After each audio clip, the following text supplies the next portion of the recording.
صدی میں جرمنوں سے کیوں پٹوایا لاکھوں کی تعداد کے اندر؟ معلوم ہوا کہ اللہ کا معاملہ جس قوم سے بھی ہے کووننٹ ہے، وہ میثاق ہے ہمارا اللہ کے ساتھ، میثاق قرآن ہے ہمارا، ان کا میثاق تورات تھی۔ پکڑو اس کو، خذوا ما آتیناکم بقوۃ، پکڑو اس کو مضبوطی کے ساتھ جو ہم نے تمہیں دیا ہے۔ اگر اس سے بے وفائی کرو گے تو ہم سے کوئی تعلق نہیں، بلکہ تم مجرم ہوگے اصل۔ باقی لوگوں کے پاس تو کتاب ہے نہیں، شریعت ہے نہیں، دین ہے نہیں، ان کو تو پہنچانا تمہارے ذمہ تھا، تم تو ان کو کیا پہنچاتے، خود اس سے بے وفائی کر بیٹھے ہو۔ لہذا ساری دنیا کی گمراہی کی ذمہ داری بھی تمہارے کندھوں پر ہے۔ یہ ہے وہ جرم جس کی بنا پر سزا ملے گی، سزا کے مستحق ہیں ہم، اور ہم میں سب سے بڑھ کر عرب ہیں جن کی مادری زبان عربی ہے، جن کو صرف نحو پڑھنے کی ضرورت نہیں قرآن سمجھنے کے لیے، وہ تو از دل خیزت بر دل ریزت، براہ راست کمیونیکیشن قرآن سے ہو رہی ہے۔ وہ بے وفائی کریں تو ظاہر بات ہے مہا مجرم وہ ہے۔ لیکن پھر غیر عرب مسلمانوں میں اس وقت روئے ارضی پر سب سے بڑی مجرم قوم 10 کروڑ مغربی پاکستانی ہے۔ یہ میں ڈنکے کی چوٹ کہہ رہا ہوں اور بہت عرصے سے کہہ رہا ہوں، اس لیے کہ ہم وہ لوگ ہیں کہ جنہوں نے اسلام کے نام پر ملک بنایا۔ کوئی ملک دوسرا دنیا میں اس وقت اسلام کے نام پر نہیں بنا۔ ہم وہ لوگ ہیں پاکستان بنانے کے لیے لاکھوں جانیں مسلمانوں کی کلمہ گوؤں کی گئیں اور ہزاروں عصمتیں لوٹی، اور نہ معلوم کتنی مسلمان لڑکیاں اور عورتیں جو ہے رہ گئی پھر بھی ہمیشہ ہی سکھوں کے پاس، اور وہ آئی نہیں پاکستان اس اسلام کے نام پر۔ اور کیا کیا ہے ہم نے؟ 46 برس ہو گئے، اس کہاں اسلام؟ لہذا اس سے بڑی مجرم قوم عربوں کے بعد ہم یہ کہہ سکتے ہیں ہمارا عام آدمی قرآن نہیں پڑھتا، قرآن جانتا نہیں، ٹھیک ہے، اپلی ہے کچھ نہ کچھ، اس اعتبار سے ان کے بعد نمبر ہمارا ہے، لیکن باقی پوری دنیا کے مسلمانوں سے بڑھ کر مجرم ہیں۔ اور ہم اصل میں نہ صرف یہ کہ خود اپنے حصے کے مجرم ہیں، بھارت کے مسلمانوں کا بھی سارا وبال ہماری گردن پر ہے۔ آج میں چاہتا ہوں کہ اس کو آپ اچھی طرح نوٹ کر لیں۔ بھارت کے مسلمانوں نے، جسے آپ فرض کفایہ کہتے ہیں، نماز جنازہ فرض کفایہ، چند لوگوں نے بھی کسی مسلمان کی نماز پڑھ لی تو سب کی طرف سے ادا ہو گئی، کسی نے بھی نہیں پڑھی تو سب مجرم ہو جائیں گے، بستی کے سب لوگ مجرم ہوں۔ بھارت کے مسلمانوں نے فرض کفایہ ادا کیا جب پاکستان بنوا دیا آپ کو،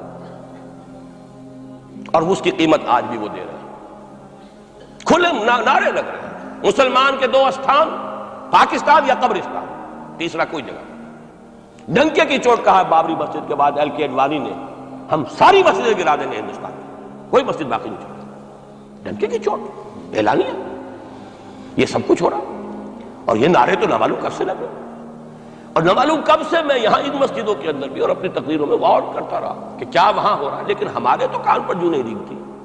ہمارے تو وہی دھندے ہیں، وہی کاروبار ہے، اپنا بزنس ہے، اس کے سارے مسئلے ہیں، اس کی اپنی بلڈنگیں ہیں، اپنی موٹریں ہیں، اپنے ٹیلی ویژن ہے، اپنے کئی کورسز کے ڈنرز ہیں۔ اللہ خیر صلاح، ہمیں بحث کیا اسلام سے؟ تو بتائیے ہم سے بڑا مجرم کون ہوگا؟ آج جو کچھ ہندوستانی مسلمان پر بیت رہی ہے اس کا جرم ہمارے کندھے پر۔ یہ میں جذباتی انداز میں نہیں کہہ رہا، میں تو 2 اور 2 4 کی طرح ثابت کر سکتا ہوں۔ انہوں نے فرض کفایہ ادا کر دیا، اور اس وقت یاد کیجئے مولانا ابوالکلام آزاد، مولانا مدنی، جمعیت علماء ہند کے علماء اپنے تقدس اور اپنے تدین اور اپنے تقوی کے اعتبار سے انکوسچنیبل، کوئی شک و شبہ نہیں ہو سکتا ان کی نیت پر اور ان کے تقوی پر اور کردار پر۔ انہوں نے کیا کہا تھا؟ یہی کہا تھا کہ یہ پاکستان بنا کر تم مسلمانان ہند کو 3 حصوں میں تقسیم کر دو گے۔ 3 میں کہا تھا، 2 میں نہیں، 3۔ حالانکہ بظاہر تو ایک پاکستان بن رہا تھا نا، لیکن یہ مولانا ابوالکلام آزاد کے الفاظ تھے کہ 25 برس سے زیادہ یہ 2 خطے یکجا نہیں رہ سکتے، اور 25 برس کیا، 24.25 برس میں ٹوٹ گیا پاکستان، 25 برس پورے نہیں ہوئے، اور ان کے الفاظ تھے یہ کہ 25 برس سے زائد جمع نہیں رہ سکتے، 24.25 برس میں ختم ہو گیا۔ 16 دسمبر 1970 کو پاکستان ختم ہو گیا کہ نہیں ہو، 71 کو۔ بہرحال نوٹ کرنے کی بات ہے، ہم نے کیا کہا تھا؟ میں بھی مسلم لیگی تھا، میں نے بھی نعرے لگائے ہیں، چاہے غیر شعوری دور تھا، ہائی اسکول اسٹوڈنٹ تھا، پاکستان کا مطلب کیا، لا الہ الا اللہ، فلک شگاف نعرے لگائے ہیں، اور نوائے وقت کا پرچہ انتظار کرتے تھے اسٹیشن پر کھڑے ہو کر، حصار ریلوے اسٹیشن کے اوپر، کہ اب گاڑی آئی اور اب نوائے وقت لیا اور پھیل گئے پورے شہر میں اس کو پہنچانے کے لیے۔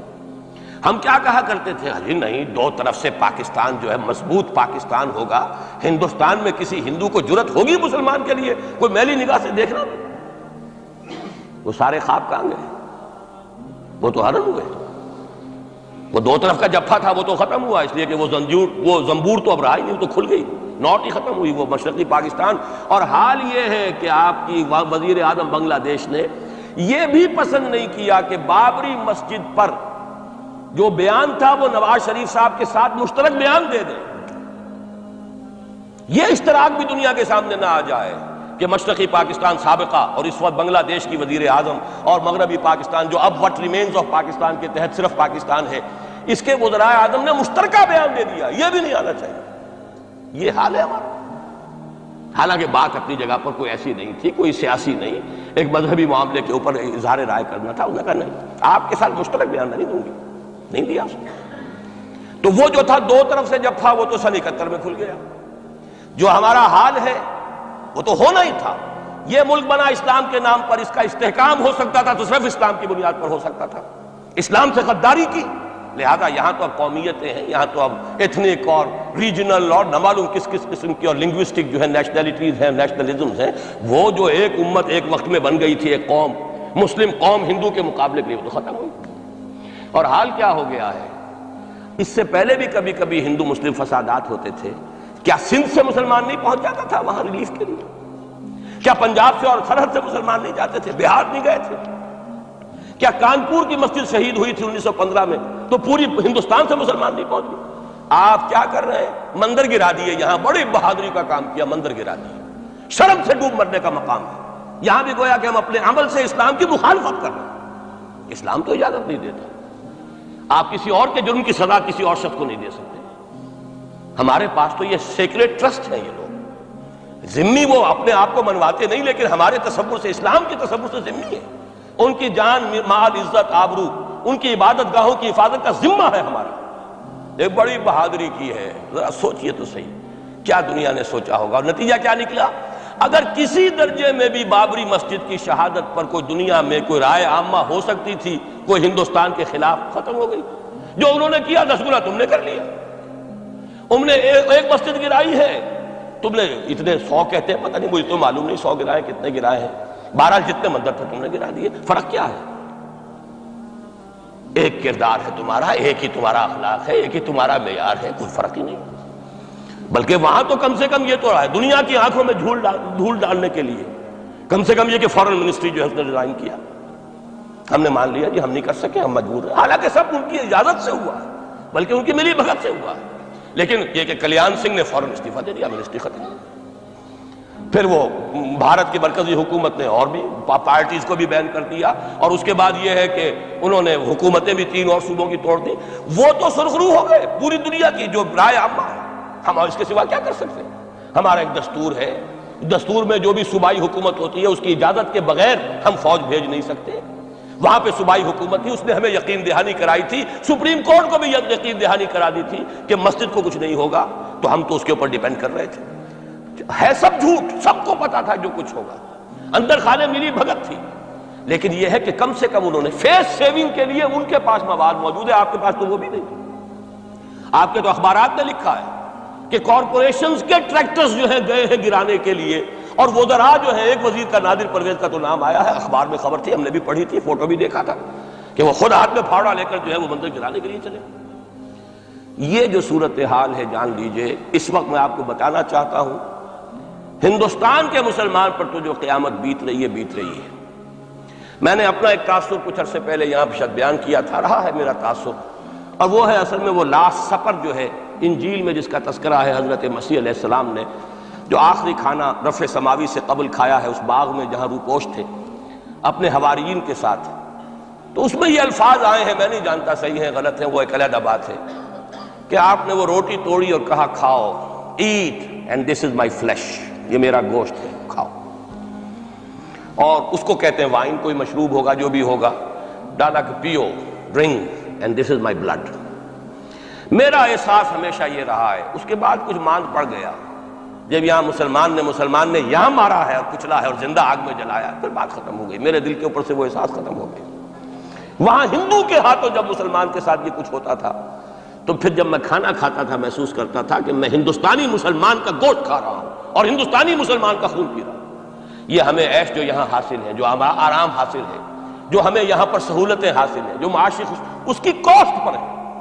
اس نے آپ کو یہ ملک لے کر دیا اور آج تک اس کی قیمت ادا کر رہا ہے، اور ہم جو ہے عیش کر رہے ہیں، گل چھرے اڑا رہے ہیں۔ یہاں جس کے پاس 2 پیسے ہو گئے برقع اتار کے اس نے پھینک دیا، کہ معلوم ہوتا ہے کہ یہ تو مفلسی کو چھپانے کا ذریعہ تھا۔ 4 پیسے ہوں، اچھے کپڑے پہنے ہوئے ہوں، میک اپ صحیح کیا ہوا ہو، تو پھر برقعے کی کیا ضرورت ہے؟ اور میں نے شاید سنا ہے آپ کو، مجھ سے تو چند لڑکیوں نے یہ الفاظ کہے باقاعدہ۔ میں جب پریکٹس کرتا تھا لاہور میں کرشن نگر میں، تو ایک گھرانے کی، اور مجھے معلوم ہوا کہ ان کے والد انتہائی نیک تہجد گزار، کئی لڑکیاں تھیں بہنیں، ایک ہی تقریباً عمر 200 سے 1.5 سال کی، کبھی وہ آتی تھی کلینک میں میرے تو برقعے سمیت، کبھی آ رہے ہیں تو بغیر برقعے کے۔ میں نے پوچھا یہ کیا تماشا ہے آپ لوگوں کا، کبھی بغیر برقعے کے کبھی برقعے سمیت؟ صاف جواب دیا، میں ان کے الفاظ کوٹ اینڈ کوٹ میں ان کے الفاظ کوٹ کر رہا ہوں، ڈاکٹر صاحب جب ہمیں کوئی میک اپ کرنے کا، کپڑے بدلنے کا موقع نہیں ملتا تو ہم برقع پہن لیتے ہیں، اور جب ہمیں موقع ملتا پھر ہم برقع کائے کو پہنتے ہیں۔ تو گویا کہ اس کو چھپانے کا ذریعہ برقع ہے، کہ کپڑے میلے ہیں، میک اپ نہیں کیا تو لہذا برقع پہن لیا۔ یہ ہے حال پاکستان میں اسلام کا جو ہم نے بنایا ہے۔ تو میں جو کچھ دیکھ رہا ہوں وہ یہ ہے کہ ہندوستان میں تو قیامت، اب وہاں جو آفیشیل فگرز ہیں 1000 1200 کتنے ہیں، لیکن کم سے کم 10,000 آدمی، اور اب یہ چین ہے فسادات کی۔ کل کے اخبار میں احمد آباد کی تھی، کبھی کہیں ہے کبھی کہیں ہے، اور واقعہ یہ ہے کہ تبصرے یہ ہو رہے ہیں کہ ہندو فنڈامنٹلزم از آن دی رائز۔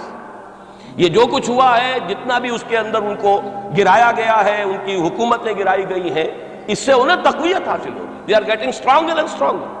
کانگریس کے لیے اب اپنی جو ہے جان بچانی مشکل ہے، اور اس وقت سب سے بڑا ان کے لیے جو ہو گیا وہ یہ ہے کہ وہ کمیونسٹوں کی سپورٹ کے بغیر چل نہیں سکتے، اور کمیونسٹ جو ہے وہ ان کی جو اس وقت وہ امریکہ کے زیر اثر جو اپنی اکنامک پالیسیز چینج کر رہے ہیں اس کا ساتھ دینے کو تیار نہیں، تو یہ ڈائلیما ہے۔ جبکہ ادھر جو ہے وہ بالکل جو ہندو ذہن ہے وہاں کا ریوائولسٹ ذہن وہ پوری طریقے سے قائم۔ تو اب اس وقت میں اس کے حوالے سے عرض کر رہا ہوں کہ ہندوستان اور پھر پاکستان کو علیحدہ نہ سمجھیے، اس لیے کہ ہندوستان کو اگر انہوں نے مسلمانوں سے یا اسلام سے خالی کرا لیا تو پھر ان کے بعد ان کا ٹارگٹ جو ہے پاکستان تو ہے ہی ہے، ہم تو ان کے ٹارگٹ نمبر 1 ہیں۔ ذہناً انہوں نے کبھی پاکستان کو تسلیم نہیں کیا، اور ہمارا اب ساتھی ہے کون؟ اللہ پر تو نہ یقین نہ اس سے ہمارا تعلق، جو معاملہ نہ دارت سخن آشنا نہ باشد۔ اللہ سے تعلق کیا ہے ہمارا؟ اللہ سے کون سی دوستی ہے؟ اللہ کیوں ساتھ ہے ہمارا؟ ہم تو مجرم ہیں نمبر 1 اس کے، اور باقی دنیا میں جن پر سہارا تھا، جن پہ تکیہ تھا، وہی پتے ہوا دینے لگے۔ وہ تو بالکل امریکہ کی پالیسی معلوم ہوتی ہے کہ ہمیں تو ہاتھ پاؤں باندھ کر جیسے ہندو کے سامنے ڈال دیا جائے۔ کبھی وہ ٹیررسٹ اسٹیٹ قرار دینے کی دھمکی آ جاتی ہے، فیلرز کی شکل میں آ جاتی ہے۔ یہ فیلرز دیے ہی جاتے ہیں اس لیے تاکہ بات پہنچ جائے۔ اگر صرف بات اس طریقے سے انڈائریکٹلی پہنچنے سے مطلوبہ مقصد حاصل ہو جائے تو خام خواہ براہ راست کہنے کی ضرورت کیا ہے؟ وہ مطلب تو حاصل ہو۔ سب نے سجدہ سہو کیا ہوا ہے، ہمارے ہاں ہر ادارہ سجدہ سہو کر چکا امریکہ کے سامنے، ٹوٹل سرنڈر۔ اور یہ بات جو قاضی حسین احمد صاحب کہہ رہے ہیں 100% درست ہے، 100% درست ہے۔ ٹوٹل سرنڈر، چاہے وہ بے نظیر ہو، چاہے وہ نواز شریف ہو، اور چاہے وہ کوئی اور ادارہ ہو آپ کا جو یہاں پہ قوت کا اصل سرچشمہ ہے اور منبع ہے، سب کے سب 100% جو ہے اس کے سامنے سجدہ کر چکے ہیں۔ یہی وجہ ہے کہ وہ بے نظیر کا ساتھ نہیں دے رہے۔ بے نظیر کا ساتھ کائے کو دے؟ اگر نواز شریف ان سے بڑھ کر، ہم بھی ہیں دربار کے، اگر یہ کہنے کے لیے وہ ان سے بڑھ کر تیار ہو تو اسے کیا ضرورت پڑی ہے؟ اس کی کون سی کوئی رشتہ داری ہے بے نظیر کے ساتھ یا کسی اور کے ساتھ؟ ہاں اگر نواز شریف کہیں کسی جگہ پر بھی کوئی اپنے پاؤں کو گھسیٹتا، ڈریگ کرتا اپنے فیٹ کو، کہیں کوئی رکاوٹ ڈالتا، پھر ٹھیک ہے، پھر اس کو آلٹرنیٹ لانے کے لیے تو کوئی ہے نہ کوئی سوال۔ لیکن جب وہ ان سے بڑھ کر نیاز مند ہو، ان سے زیادہ بڑھ کر سجدہ کرنے کو تیار ہو، ان سے بڑھ کر کہیں ہم شریعت کورٹ ہی کو اٹھا کے پھینک دیں گے، اگر سود کا معاملہ جو ہے شریعت کورٹ کے حوالے سے ہمارے لیے مصیبت بنا، سود تو دیں گے، چلے گا، لائیے، خدا کے لیے لائیے، پیسہ لے کے آئیے، ہمارے ملک میں آئیے، پیسہ لگائیے۔ اور یہ سود وود کا یہ کوئی مولوی لوگ ہیں پاگل جو کہتے ہیں کہ یہ کوئی حرام ہے، اور کوئی پاگل ہمارے شاید وہ کورٹ والے بیٹھے ہوئے تھے جنہوں نے اسے کہہ دیا کہ بینک انٹرسٹ بھی جو ہے ربا ہے۔ باقی آپ ہم سے کوئی ڈر نہ رکھیے، میرے اسلام کو اب قصہ ماضی سمجھو، ہنس کے وہ مس بولی کہ پھر مجھ کو بھی راضی سمجھو۔ سیدھی بات ہے، جھگڑا تو اسلام سے تمہارے سے تو نہیں، نہ بے نظیر سے جھگڑا ہے اور نہ نواز شریف سے جھگڑا ہے، جھگڑا اسلام سے۔ اس حوالے سے بہت برا وقت آ رہا ہے، اور اس میں ایک پہلو میں اور چاہتا ہوں کہ آپ حضرات کے سامنے بیان کر دوں۔ پوری دنیا میں تو فنڈامنٹلسٹ مشہور ہو گیا مسلمان، پوری دنیا کا ذرائع ابلاغ لگے ہوئے ہیں۔ اصل فنڈامنٹلزم جو ہے، بلکہ 2 باتیں عرض کر دوں، ریشزم پوری دنیا میں بدنام، گالی، اور اصل ریشسٹ ملک اسرائیل، اسے کوئی کچھ نہیں کہتا، اس لیے کہ وہ مذہبی ریاست نہیں ہے، وہ تو بلکہ یہودیت ہے ہی نسلی مذہب۔ ساؤتھ افریقہ کیا ہوگا کوئی نسل پرست قوم یا نسل پرست ملک؟ وہ تو کچھ بھی نہیں تھا۔ اصل جو نسل پرست ہیں وہ تو یہودی، انہیں کوئی کچھ نہیں کہہ رہا۔ ریشسٹ وہ فنڈامنٹلزم اصل جو چلا ہے وہ ہندوستان میں چلا ہے، بدنام پوری دنیا میں مسلمان ہو گیا۔ لیکن اب اس کا میں بلیم نہ امریکہ کو دے سکتا ہوں نہ کسی اور کو، یہ تو اے باد سبا ہی ہم آوردہ توستی، ہمارا اپنا کیا دھرا ہے۔ میں آپ کو ایک حوالے سے بتا دینا چاہتا ہوں، ہمارے ہاں علامہ مشرقی اٹھے، چپ راست چپ، چپ راست چپ، اور بیل چاپ پورے ہندوستان کو دہلا دیا، دہل گئی زمین ہندوستان کی، راس کماری سے لے کے ذرا خیبر تک، اور بڑے بڑے نوٹیبلز۔ یہ تحریک اتنی عظیم تھی، اتنی آرگنائز تھی، آپ کو معلوم ہے یہ تالپور برادران جو ہے، دونوں بھائی جو تھے، یہ خاکسار تھے، بڑے بڑے لوگ، سندھ میں، فرنٹیئر میں، پنجاب میں، ہر جگہ پر، اور ایسی زبردست آرگنائزیشن، بالکل ملٹری والی، ان کے سارے قواعد ملٹری کے۔ لیکن ہوا کیا؟ آر ایس ایس 1925 میں قائم ہوئی ہے، اسی کے رد عمل میں ہندو سویا ہوا تھا، انہوں نے دیکھا یہ مسئلہ اٹھ گیا ہے، اتنا زبردست اٹھ گیا ہے، زور شور کے ساتھ اٹھ گیا ہے، اس کی چپراس جو ہے وہ زمین جو ہے لرز رہی ہے، اس سے تو اٹھنا پڑے گا نا۔ لہذا باقاعدہ جو آر ایس ایس 1925 میں قائم ہوئی ہے، اسی کے رد عمل میں، اور اس مقصد کے ساتھ، ڈکلیئرڈ مقصد، ہندوؤں کو متحد کیا جائے تاکہ وہ بھرپور طریقے سے مسلمانوں کا مقابلہ کر سکیں۔ ہندو واد آن دی ڈیفینسو۔ لیکن 1925 سے لے کر آج تک کتنے سال ہو گئے؟ 67 برس تک ایک جماعت کا حوصلہ دیکھیے، اس کا ظرف دیکھیے، آج تک سیاست میں حصہ نہیں، پاور پالیٹکس سے کوئی تعلق۔ 67 لانگ ایئرس، اتنی فالوئنگ ہے کہ ویسٹ میں تو اتنی موٹی موٹی کتابیں چھپی ہیں، شکاگو یونیورسٹی سے اتنی موٹی کتاب تھی، برادرہڈ ان سیفرن، آر ایس ایس کے اوپر ڈاکومنٹ، 25 لاکھ ان کا اس وقت کارڈر موجود ہے جو کہ ان کا ٹرین ہے والنٹیئر۔ لیکن وہ جماعت الیکشن میں نہیں آئی، کچھ اپنے اثر تحت کچھ اور لوگوں کو لڑو، اور آپ نے نام بھی نہیں سنا ہوگا، اس کے 3 امیر یا گرو جو ہے گزر چکے ہیں، تیسرا ہے اس وقت۔ پہلا ڈاکٹر بالی رام ہیجواڑ، کسی نے نام سنا آج تک؟ کوئی پرسنل پبلسٹی کی کوشش کی، اس نے کام کیا۔ دوسرا مہادیو گولوالکر گرو جی، کسی نے نام بھی نہیں سنا ہوگا۔ اس وقت کون ہے؟ بالا صاحب دیورس۔ یہ 3 ان کی عمارتیں کہہ لیں یا جو بھی کہہ لیں، خلافتیں ہیں جو آئی ہیں، اور ایسا منظم نظام ہے، لیکن کہیں سیاست میں سے ہمارا فنڈامنٹلی سیاست کے میدان میں آ کے زیرو ہو چکا۔ پہلے تو علامہ مشرقی اٹھے تھے، وہ تو ویسے ہی ایک جوش کے اندر آ کر ایک خاص جذباتی کیفیت میں اپنی موومنٹ کو کال آف کر کے بیٹھ گئے۔ 10 لاکھ آدمی، غالباً 10 لاکھ کی فگر تھی، 10 لاکھ یا 1 لاکھ جتنے بھی تھے، میں فگر کے بارے میں نہیں کہہ سکتا، دلی میں جمع نہیں ہوں گے تو میں پارٹی کو ڈسبینڈ کر دوں۔ وہ چند افراد کی کمی رہ گئی تھی اس فگر سے، تو اسی غصے میں آ کر پارٹی ڈسبینڈ، ختم۔ اب وہ خاکسار ہمارے ہاں تو رہ گئے، کبھی کسی خاص سیریمنی کے موقع پر کچھ سلامی دینے کے لیے چپراس کرتے آ جاتے ہیں بیچارے، وہ ان کے تو کوئی نام و نشان بس اس معنی میں ہے کہیں، اللہ اللہ خیر۔ اصل فنڈامنٹلسٹ آرگنائزیشن جماعت اسلامی ابھری، لیکن اس نے پاکستان میں آتی پاور پالیٹکس کے اس کے اندر اپنے آپ کو دفن کر کے زیرو کر دیا۔ وہاں یہ معاملہ چل رہا ہے، یہ ہے اصل میں جو فرق آپ کو سمجھنا ہے۔ یہ 1925، یہ جو دوسری جماعتیں ہیں، وی ایچ پی ہے، وشوا ہندو پریشد، یہ اس کی ایک ذیلی تنظیم ہے، جیسے جماعت اسلامی کی ذیلی تنظیمیں ہیں اسی طرح کی ذیلی تنظیم ہے۔ آر ایس ایس خود کبھی نہیں آئی پالیٹکس میں، اور 2 مرتبہ تاریخ میں اس کو بین کیا جا چکا ہے ہندوستان میں، چونکہ آر ایس ایس کا آدمی تھا جس نے گاندھی کو اسیسینیٹ کیا تھا 1948 میں، دی پارٹی واز بینڈ۔ اس کے بعد جب اندرا گاندھی کا دور آیا ہے وہ ایمرجنسی کا، اس میں بھی پارٹیز اس نے بین کی تھی، آر ایس ایس بھی بین ہوئی ہے، لیکن ہر مرتبہ پہلے سے زیادہ ابھر کر آئی ہے۔ اور آج یہ سب کے سب وی ایچ پی والے، بی جے پی والے، یہ سب در حقیقت آر ایس ایس کے آدمی، اور یہ ان کا ڈکلیئرڈ ایم اب بن چکا ہے، اور حالات جو ہیں ہم اس سزا کے بالکل مستحق ہو چکے ہیں۔ اسیاں سے کبھی ہم نے کنارہ نہ کیا، لیکن تیری رحمت نے گوارا نہ کیا۔ یہ تو ہو سکتا ہے اب بھی ہم اسی اللہ کی رحمت پر تو ادھار کھا سکتے ہیں، لیکن واقعہ یہ ہے کہ ہم اس سزا کے بالکل مجرم ہو چکے ہیں اور مستحق بن چکے ہیں، اور نظر یہ آ رہا ہے کہ اب حالات ہمارے لیے زیادہ سے زیادہ پیچیدہ سے پیچیدہ، مشکل سے مشکل اور زیادہ سے زیادہ جو ہے گمبھیر ہوتے چلے جا رہے ہیں۔ بھارت میں ہندو فنڈامنٹلزم بڑی تیزی کے ساتھ ایک طوفانی شکل کے اندر آیا، اور بھارت میں تو مسلمان تنظیم کوئی ہے ہی نہیں۔ آپ کے شاید علم میں آیا 2 جماعتیں بین کر دی، جماعت اسلامی بین۔ ارے جماعت اسلامی بھارت کی جو اصل جماعت ہے وہ تو ایک علمی کام کرنے والی، دعوتی کام کرنے والی، قرآن مجید کے تراجم شائع کی سیاست میں تو ہے ہی نہیں ہوا، لیکن یہ کہ اس کا اور سوال ہی پیدا نہیں ہوتا ٹیررزم کا یا کسی درجے میں بھی کوئی اس طرح کی ایکٹیویٹی جماعت اسلامی۔ لیکن وہ ہے نا کہ وہ ترازو کا ایک پلڑا اگر ادھر 3 کو بین کیا تو ادھر بھی 2 تو ہو کم سے کم، وہ جماعت اسلامی بین ہو۔ ہاں کشمیر میں جماعت اسلامی کا ایک رول ہے، لیکن کشمیر کی جماعت اسلامی علیحدہ جماعت اسلامی ہے، وہ ہندوستان کی جماعت اسلامی سے اس کا تعلق نہیں ہے۔ جیسے پاکستان کی جماعت اسلامی، مشرقی پاکستان یا بنگلہ دیش کی جماعت اسلامی، ہندوستان کی جماعت اسلامی اور کشمیر کی جماعت، یہ 4 علیحدہ ہیں بالکل، ان کا آپس میں تنظیمی رابطہ کوئی نہیں۔